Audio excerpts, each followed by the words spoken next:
तँलाई एउटा च्यालेन्ज गरौँ भन्न के च्यालेन्ज गर्ने भन्दा नि यो ब्याट छ नि जसले यस्तरी यस्तरी गरेर ट्याक ट्याक गरेर कसले धेरै पुऱ्याउँछ जो हार्छ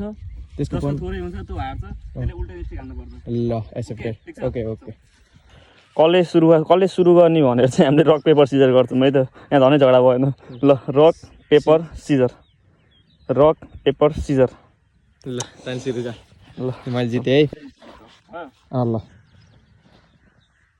2 3 4 5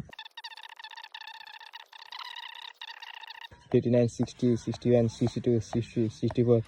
66 67 68 69 70 71 72 मैले चाहिँ 72 पुऱ्याएको छु यसले 7 पनि पुऱ्याउनु मलाई ढुक्क त आयो कि ल 5 6 7 8 9 13 14 15 16 17 18 18 मा भेयो चल उल्टे कहाँ हान्छ ल अब भन ल म यही हान्छु ल मेरो ओइ राउन्डसँग हाले फेरि तँलाई घर लैजानु फेरि